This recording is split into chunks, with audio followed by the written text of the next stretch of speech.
Electricast. Study and play come together on a Windows 11 PC. And for a limited time, college students get the best of both worlds.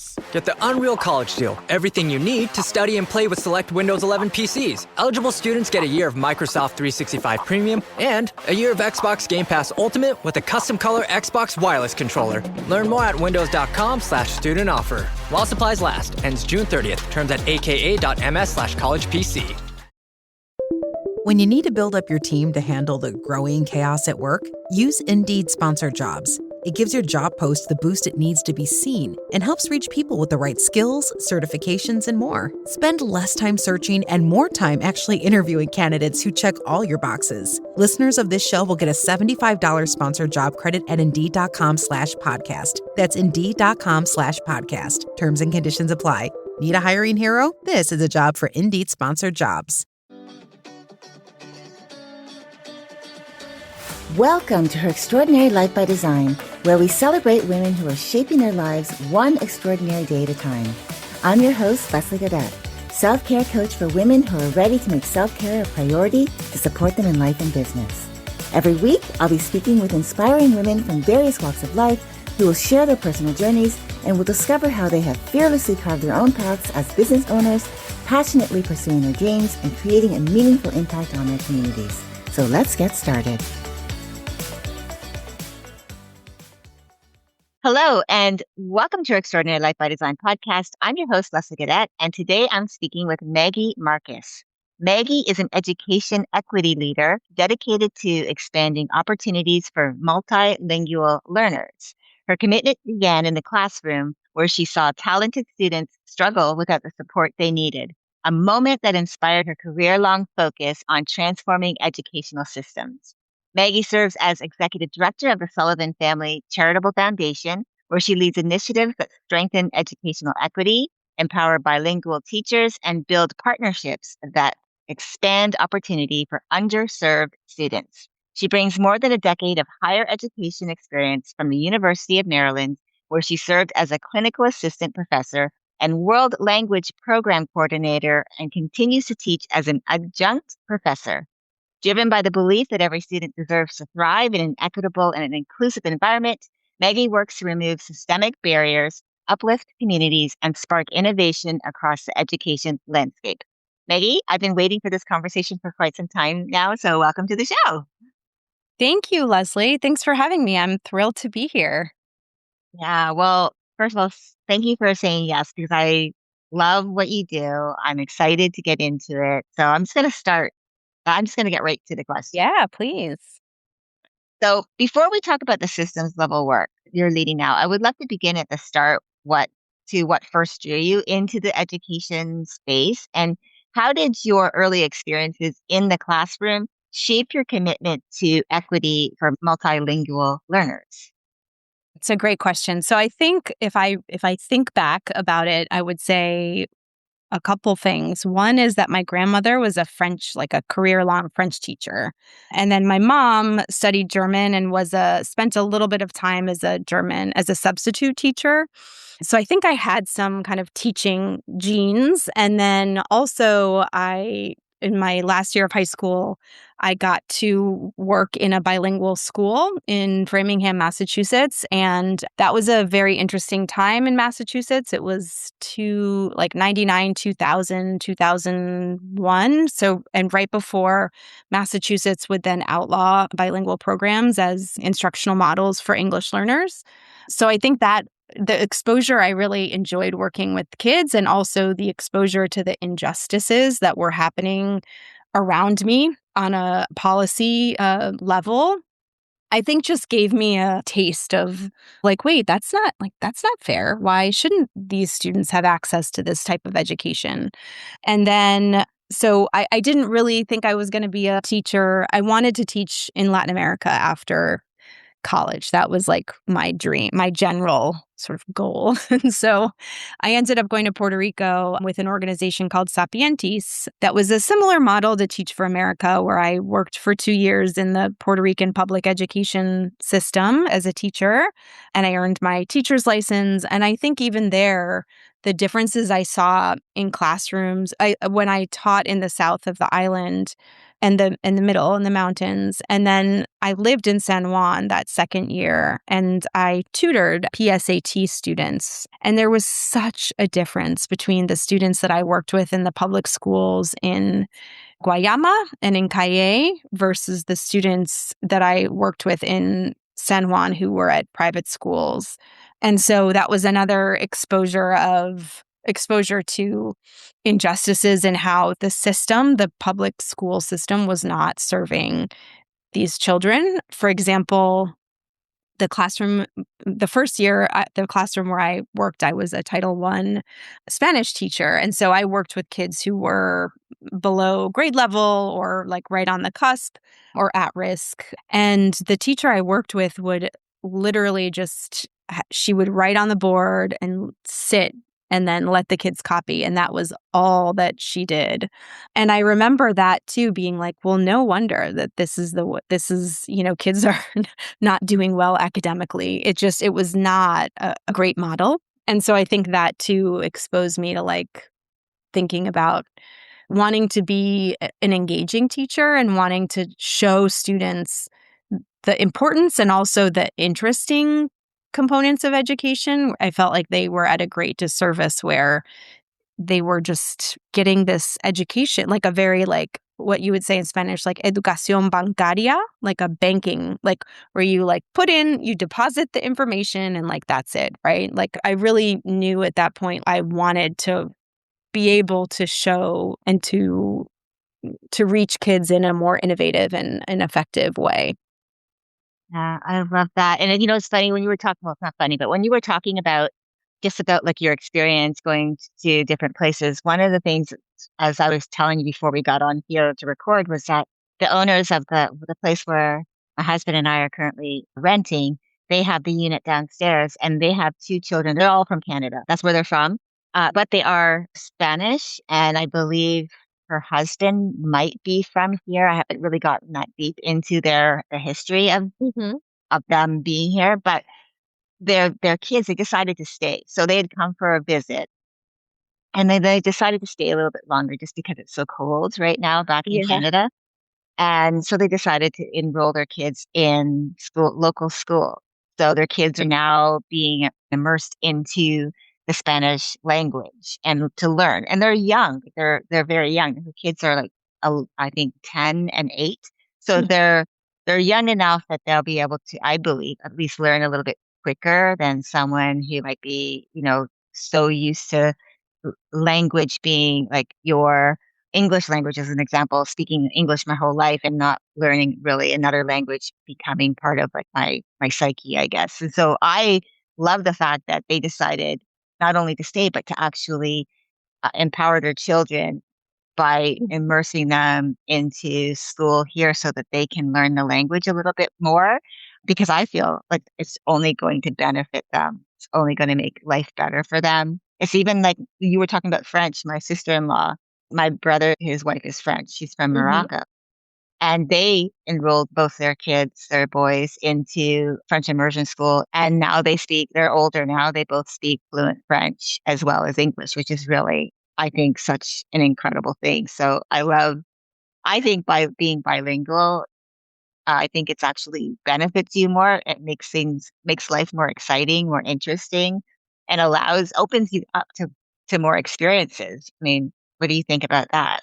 Absolutely. I totally agree with you. I mean, I think there's a ton of research on benefits of being bilingual, both cognitively, socially, culturally, and academically. So I think that is certainly, the research is all pro bilingualism. And I do think a lot about how much I speak Spanish also. That's my additional language. And I think so much about how being able to go to Puerto Rico or Mexico or a Spanish speaking country and communicate in the language of the country just really changes your experience, right? You get so much. I feel like if those language barriers, right? I mean, I think there's still, like in Puerto Rico, I certainly still had cultural barriers, I think, that took me a little while to navigate. But just your ability to be really like in it, right? When you can speak the language and what I think what it demonstrates to other people that are speakers of that language, like your interest, your ability, your willingness to try to communicate with them, I think is super powerful. Yeah, absolutely. Well, you're leading initiatives that I believe strengthen educational equity and empower bilingual educators. That's part of your mission. When you think about influence, particularly in the context of philanthropy and education, how do you define that? And how has that definition of that evolved as you have been a leader in this space and have expanded on it? So I think education, I really think about philanthropy in general as a way to push the system and to do things that the system, like the government, isn't necessarily willing to do, or either because they don't have the funding or because it's too risky. And so I think, especially with education, there's never enough money. So I really think of philanthropy as a way to empower educators, change systems through showing what might work in ways that the local government might not be able to, right? Just based on their resources. And so I think that's the power of philanthropy and education, is the ability to do projects that could lead, hopefully will lead to systems change. I know we talk a lot about that in educational philanthropy, like how can this mini pilot over here then be replicated at a larger level? But I think just the ability to try that pilot. And so I think that's one, but also the educators, I think, that are working so hard.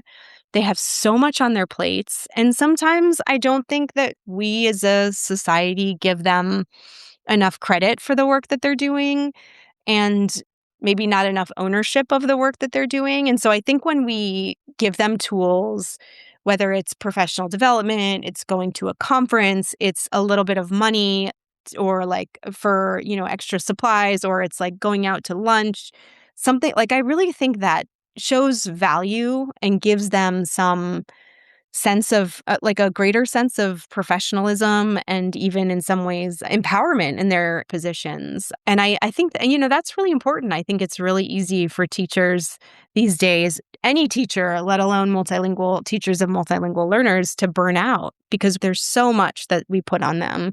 And so I think, being able to support them in ways that maybe they want to start a cooking club or a movie after, I have a school that does they film a movie, is just gives them some additional area for them to grow and for them to be able to do something that they find interesting that they might not otherwise have access to. Yeah. And I love the idea that you brought up is that our teachers, they do burn out. And I think part of it too is because doing more gets rewarded, like it gets praised, like being able to manage all of these things, like Right. all of having all this on your plate. And it's almost like you're being rewarded for burning yourself out. And I have a lot of teacher friends and they talk about that, like even just having their own burnout moments where they've had to step back and take a leave of absence because of burning out. There's so much pressure on them. And I don't think people realize how much pressure is on our education system, especially when you find like the funding isn't there. And so they're cutting back on the amount of teachers that are present in schools, which means their class sizes are larger, which Right. means then there's the opportunity for many children to get overlooked and not get the special attention that they may require, which is Right. very sad for me. I really, I was lucky and school became, well, it was kind of like, I guess, an escape for me just because I had a lot of trauma at home. And it was just my way of immersing myself in something that I felt I started to get really good at. So I just Mhm. school was good. It was a good experience for me that way. But there's not always that. My younger brother, he didn't really have that experience when it came to school. Like he had trouble learning, and they called it, now they have a name for it, dyslexia. I don't know if there was Hmm. anything else that he was experiencing, but he never really fully enjoyed school at all, just Hmm. because he got overlooked. And then, of course, he was pushed through to get to the next grade because they just really didn't have the resources. And so I think that's another conversation altogether to really get them to make change. But I love the fact that you're at least this is something that you've decided to step into to make a difference in. And so I really love that. Now, we talked about this month being where I'm exploring the idea of influence with integrity, how women use their voice in a way that uplifts others rather than just centering them on themselves, which I think, because if you look at social media, it does look like it's all about me, right? But Hmm. in this space as a leader, how do you balance being visible and advocating boldly while keeping the focus on the communities that you serve? That's a great question. I mean, I think it's first of all, I think it's a question I have to really consider because I, Maggie Marcus, who lives in Chevy Chase, Maryland, do not look like the people that I want to serve, the multilingual learners. I am white. I grew up in Massachusetts, and I spend a lot of time. I mean, I'm this going to be the squeaky wheel that advocates for the multilingual learners in the DC area. And so I think a lot of it is really trusting the colleagues that I've worked with who are part of the community, who have worked in the schools to provide the services that are needed. So I don't necessarily like I've been doing school visits this week, which is really fun, but and I've been providing feedback as part of the sort of team members around the table, but I'm not the one, like, I'm not the expert in that. It's sisters actually they were both school leaders. One was a school leader here in DC. They're Latina sisters. And like they're the ones having the conversations and doing the heavy lifting. And I love being able to watch them do the coaching and also to, share glows and grows from observing the teachers. But I think a lot of it is really just thinking through how community, like what my role can be and how I can balance wanting to participate with also acknowledging that my place of privilege isn't necessarily what is needed or what not it needed, but needs to show up in the space or the room. And so I think especially with research, I've been thinking a lot about that. Like if I want to do some research around parents and interest in dual language. And I think like, well, who can we ask to do like to run the meeting, right? Because as much as I'd love to do it, I don't always feel like I'm the right person for it because I don't have that same lived experience. And even if I can understand, speak and understand Spanish, there's still something there, there's a different dynamic there. But what I do love, though, Maggie, is that hasn't stopped you from actually stepping in to try to make a difference. And I think that really is commendable. And it really actually just shows the type of leader that you are. And I think, the women, the people that you support who are in that space, I don't think they see you. I wouldn't think that they would see you as someone who's on the outside looking in and, maybe looking at you thinking like, why are you trying to support a community that you don't really represent? But I feel like you're the bridge between two communities and allowing for your experience to help with their experience and bring it together. I think it's amazing. I wouldn't I think, I guess, for the most part, most people probably would look at it that way. It's possible that there's going to be people out there that are going to say, "Who do you think you are?" But I still feel like what you're doing, it matters and that it's important.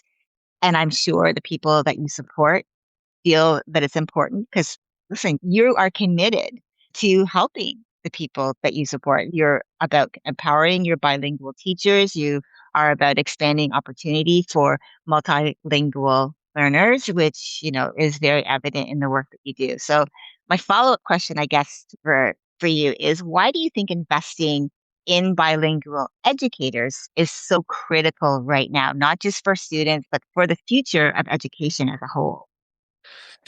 Thank you. Well, thank you also for your comments, Leslie. That's very kind of you. And I hope I do show up that way. And I think part of why, finding that this area is my passion and being able to then go back to school to get a doctorate in this area also then gives me more credibility in my own eyes, when I show up to the table as opposed to just being a funder. I mean, I think we definitely have teacher shortages all over the country. Most teachers, I can't remember the percentage off the top of my head, but most teachers still look like me, white. I'm not monolingual, but they're, not a lot of teachers. I want to say it's 8% of teachers are multilingual learner and 10% of multilingual learners or speakers speak more than one language. And it's about 10% of students that are multilingual learners. So there's a real disconnect there with who is teaching and who the students are. And I think that only continues to shift. And so I think the more we can have teachers who look like and speak languages that our students speak, the better for the whole system, the better for the students. That's another area of research around having representation, right, in education. And so I think having students who can have role models, teachers who look like them is really important. I mean, I think the United States is an exception in the sort of anti-language arena. I think the normal in most countries is to be bi or multilingual. And so I think really trying to help educators try to find people who are bilingual to be educators is so important. It's also, I think, in bilingual education is like a niche program. I mean, it's I think, because I'm in it all the time, that it's like mainstream, but it's not in the States, really, maybe in certain places. But I think also preparing teachers who have that specific knowledge, like it's not just teaching Spanish as a language, right? There's like sociocultural competence and there's biliteracy. And so there's other nuances that I think if we want to expand these types of programs, we need to be able to train teachers and not just say, oh, you're a Spanish speaker. Great. You can work in this program. Because I think that can be where programs fall, and that doesn't always, doesn't work just because you're a speaker of a language or just because you're a teacher. Doesn't necessarily mean that your skill set matches to the content of working with multilingual learners or working in a bilingual education setting. Yeah, yeah, I love that. I think, yeah, there has to be some shifts made, some things need to change. And yes, I believe that having people who look like who they're teaching is a great way to do it. But I also still believe, because I grew up in a multicultural, well, that I don't think I really necessarily did, because my father really wasn't in the picture. So my mom is white, my father's Black, but I grew up in an environment where my mom looked different than I did. My brothers also, my father is not the same father as my two younger brothers' father was. And so they looked a little bit different than me as well. But my mother and I guess when I was growing up, I never felt like I was different. Mm-hmm. I never looked at it that way. Where we lived, we grew up, all my friends were all different races. And we never thought about it. I think it's just as I got older, that's when the differences were starting to be spelled out for me or pointed out for me. And then I started to feel like, okay, especially when it came to one of the things that used to really, I guess, irritate me a lot was looking at the census forms and having to choose I'm Black or I'm white. Well, I'm both. So how do I check both boxes? You know what I mean? Yeah, Like, totally. why are you making me choose something that I'm not? So I love the idea, like you were saying, though, having people who look like, someone who's Spanish, who is Spanish, who comes from that culture, who understands that culture. Yes, getting them into doing this. But I also think as as humanity, we can thrive together by doing it together. So I don't necessarily feel like this personally myself. that if someone was like, if I was to show up in your classroom and you were teaching me Spanish, I don't think I wouldn't have a problem with that just because I'm knowing, especially getting to know you, it's not about you being a white woman and taking over and teaching the language. It's something that you really truly love and you Hmm. want to see other people embrace. That's how I look at it. So, yeah. Hmm. I always get a little like whenever because I taught Spanish in Puerto Rico Hmm. and then when I taught in DCPS, I was a dual language teacher, first and second grade, and I taught the first year I taught just the Spanish side, and then the second year I taught both. So I like changed my identity and in the afternoon to become the English teacher or whatever. Hmm. Um, Hmm.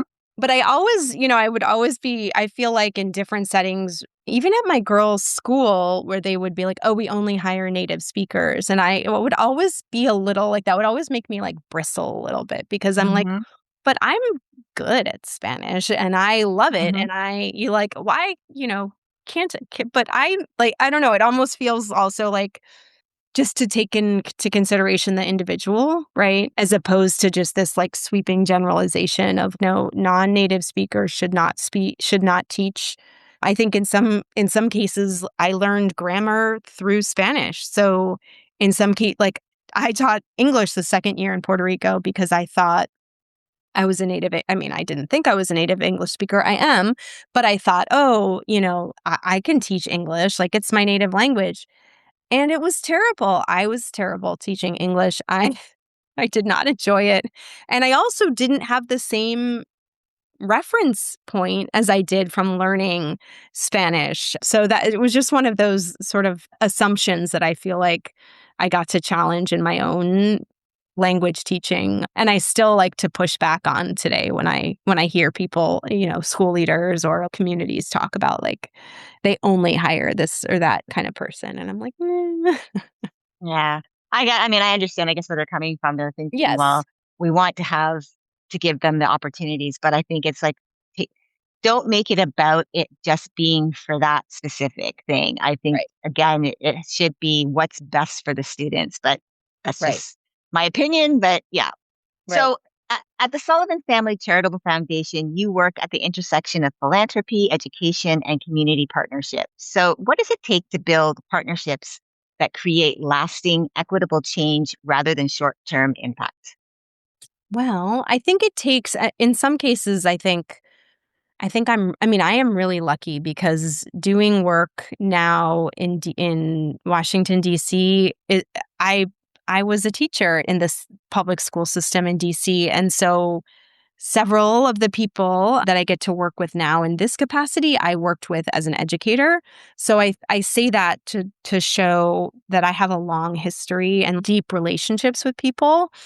I don't think it doesn't have to be long histories. Of course, that's not going to always, you know, it depends, right? The community in which, if you're doing work in the community in which you live. But I think those deep relationships are really important. I think connecting with people as people, which sounds really basic when I say it like that, but, having a human connection. And I think also recognizing that I'm not the expert. And they're the ones that are doing the work, that are living the work on a day to day basis. And so I really try to lean into that trust too. And that's something I really try to be more of a collaborator with my grantees. Like, what do you think? For example, when I have a grant agreement, asking them for feedback or saying, I'd really like to come on school visits. Like, can I put that in our grant agreement? Is that okay with you? I mean, I really try to be more of a colleague than because philanthropy inevitably has power. There's power dynamics, especially being the philanthropist, right, with the purse strings. And so I really try to be conscious of that because I want to show up in a way that is in community and that is alongside of my grantees, as opposed to, okay, I'm going to write you a check. You're going to send me a report in 12 months. That just doesn't feel good to me. And I I think it also gives people, right, like when you can trust in them and they're doing their work, it gives them a great sense of I'm trying to think of what the word is that I'm searching for. Like autonomy, decision making, power. I mean, I think that that's really impactful. So I really try to get to know the people that I'm working with and then also have more collaborative conversations about what the work will look like as opposed to like top down, this is what I expect you to do or those types of things. I think also I lucky for me perhaps being the only employee of a private family foundation, I can create the systems. And so some of the bigger funders or just other family foundations might have an application process, and it might take 3 months for a board meeting. And it might take, there might be like a whole way that they invite, like a whole sort of dance of inviting grantees to apply and giving grants. And I feel really lucky that I can be much more nimble than that and I can respond quickly. And so that's something I think also that enables me to work in the way that I do. I can decide what kind of requirements, I need, as opposed to like a board making a decision that's like, a 12-page report that no one reads. So, yeah. Yeah, no, I agree with you. I feel, and being a leader really isn't just about, saying this is how it goes.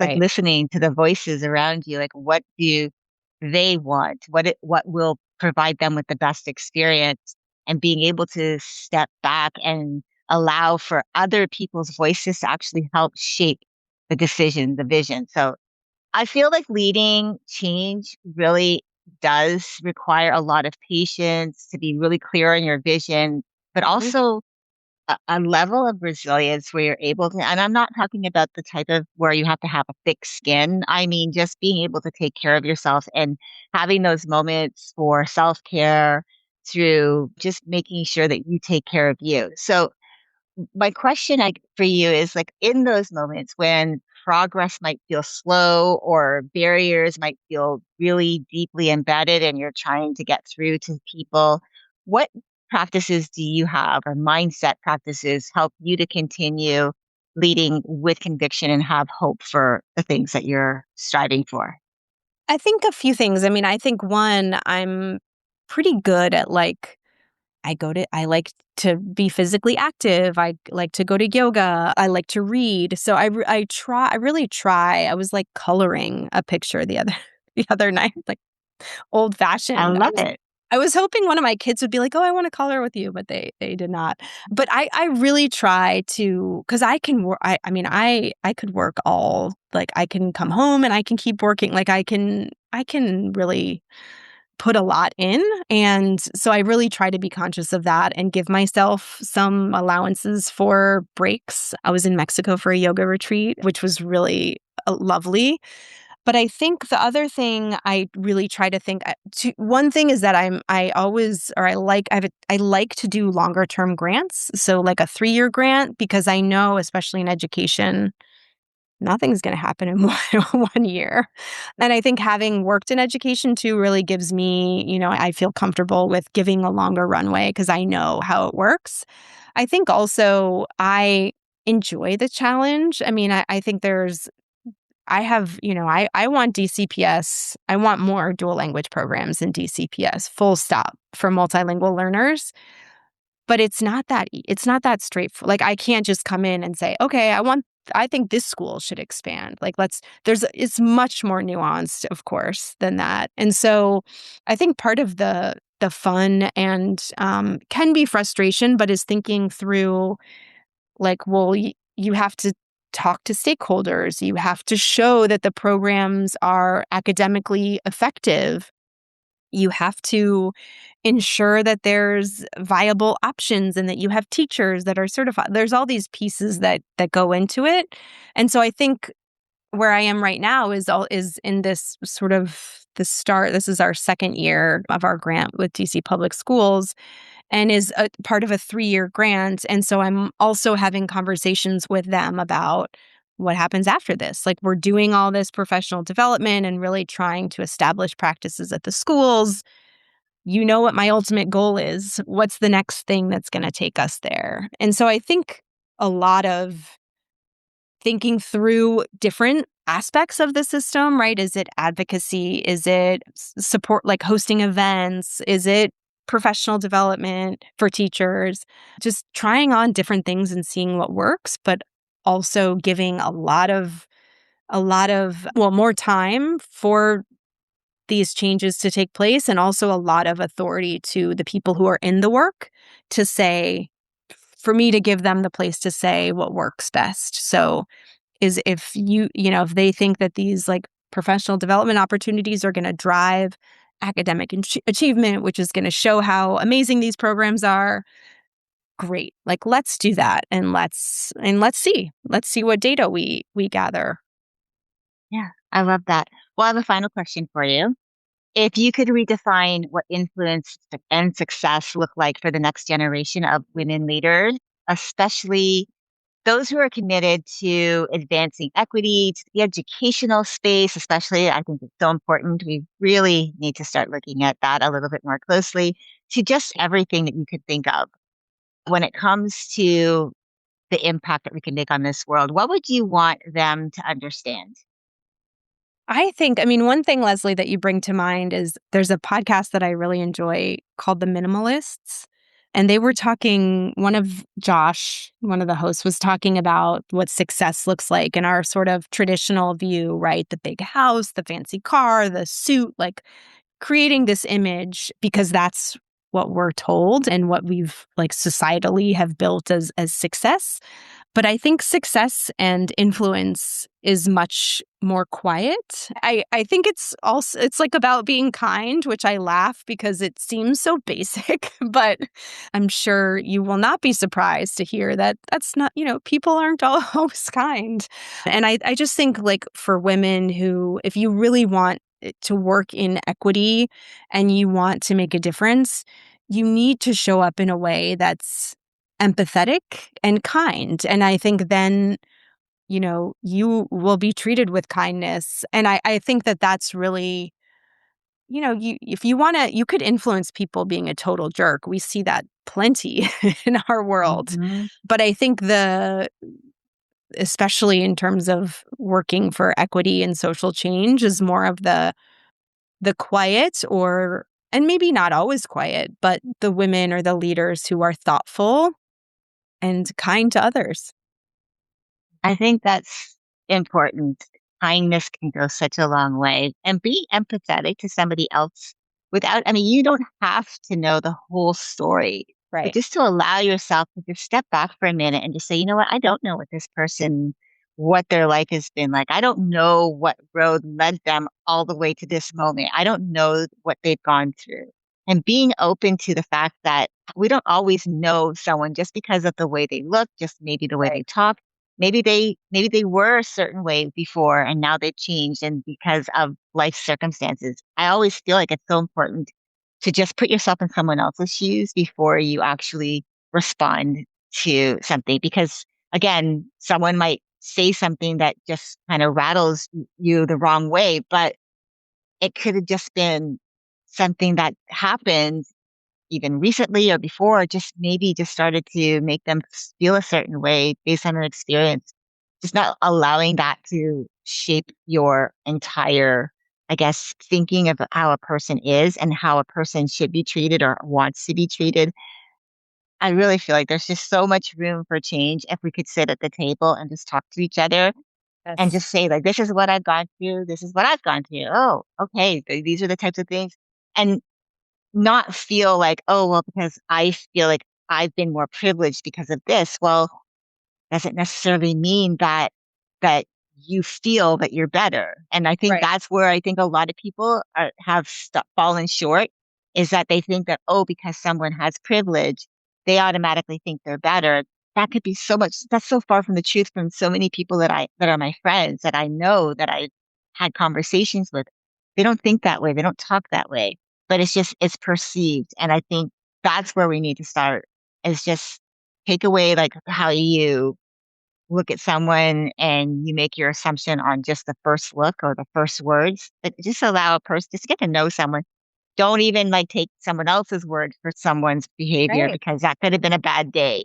Allow Right. yourself to get to know someone first and it's like, oh yeah, okay, yeah, she was right. This person isn't a good person. Or no, she was wrong. This person is a great person. Because I've had a lot of people that I've been in contact with where some people will say, how could you talk to that person? And I'll say, why? What do you mean? Because I've had a good experience. So, anyways, I'm Right. going off Right. topic.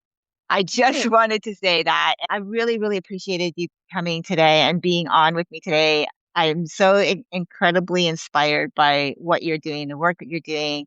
Thank I you. think it's so important. Yeah, I really think it's so important, especially because I feel we would all be better if we actually were bilingual, multilingual, because then we can start to understand each other a little bit better. Understand, I think words are beautiful. And especially when you can learn words in a Mhm. different language, I just think that would be such an incredible thing. But maybe that's just me, but that's how I feel. But, anyways, Maggie, thanks so much for Thank being here, you. sharing your perspective. Yeah, your experience and the heart behind your work. I really appreciate you. Thank you. Thanks for having me, Leslie. This has been really fun. Yeah, for me too. And to our listeners, if you'd like to connect with Maggie directly and learn more about the work she's leading, you can find her contact information in the show notes. Remember, influence isn't only about being the loudest voice in the room. It's about being clear on what you stand for and choosing to use your voice in service of something that matters. When you lead from alignment, when you choose impact over attention, and when your work reflects your values, that's when your life begins to feel intentional, not accidental. And that's how we intentionally influence the world around us for the greater good of all. Until next time, keep dreaming, keep believing, and keep designing your extraordinary life one day at a time. Thank you for joining me on Her Extraordinary Life by Design. I hope you've been inspired and empowered by the incredible stories shared on this show. If you enjoyed this episode and the conversations we've had, I would greatly appreciate if you could take a moment to leave a review. Your feedback and support mean the world to me, and it will help others discover the podcast and join our empowering community. Remember to hit the subscribe button so you never miss an episode. Together, we can continue to learn from these amazing women, uncover their extraordinary journeys, and be motivated to create our own lives by design. Thank you again for tuning in. Until next time, stay empowered and keep shaping your extraordinary life one day at a time.